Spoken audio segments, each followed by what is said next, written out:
2008. It was a year of conflicts, hunger, political crises, natural disasters, and the continued effects of climate change.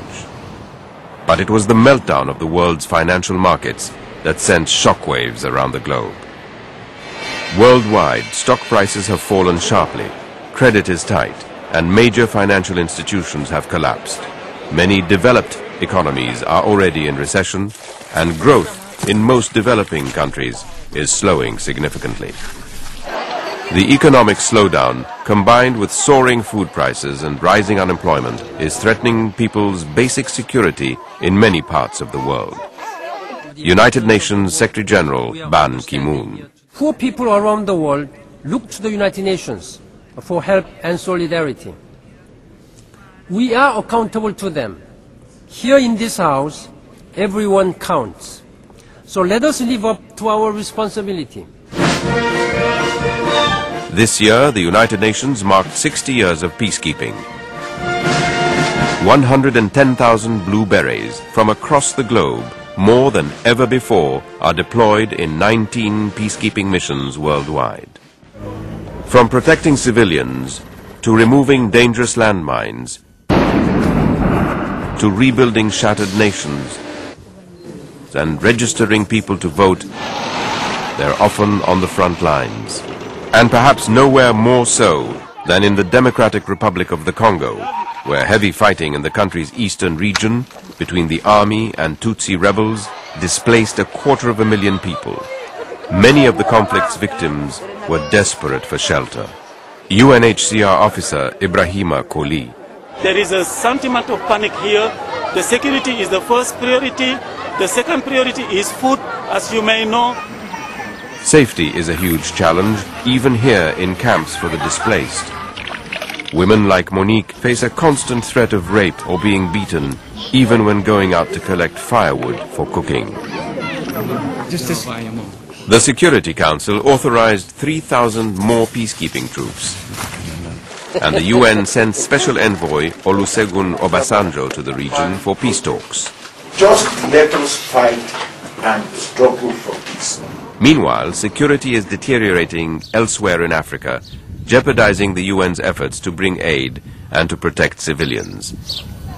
In war-torn Darfur, nearly 5 million civilians are caught up in the conflict between rebels and government troops.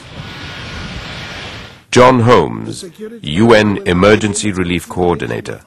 In the absence of any real progress towards a solution, whatever the efforts of the international community and this Council, profound human suffering will continue to grow in Darfur. UNAMID, the joint mission between the United Nations and the African Union, is building up strength. But less than half of the 26,000 peacekeepers approved by the Security Council have been deployed, and attacks on aid workers have doubled since last year. Despite the challenges, the role of the UN is critical here, as Messenger of Peace actor George Clooney said. When I stood in the hospital next to women who'd been raped and set on fire 2 days earlier, they looked up to me and said, please send the UN. Not the US, not China, not Russia, just the UN. You're their only hope. Another humanitarian crisis continues in Somalia, where violence has claimed more than 1,000 lives this year alone.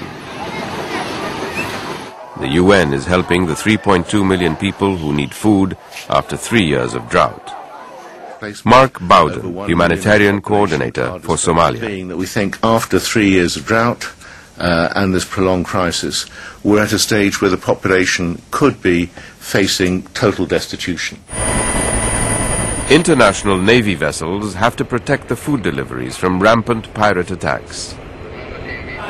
And in Zimbabwe, inflation rates of 231 million% have left the country on the verge of collapse. Once considered the breadbasket of Africa, now 2 million people in Zimbabwe depend on food assistance. Soon, the number could double, but access to the country is restricted.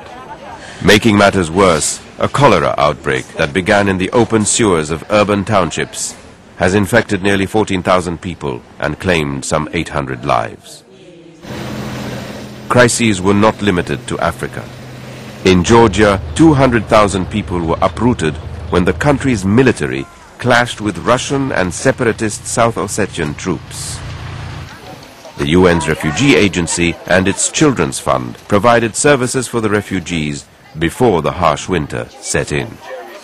Maria Kalivis, UNICEF. These children cry at night, are worried, are more insecure, and keep on asking, when are we going back?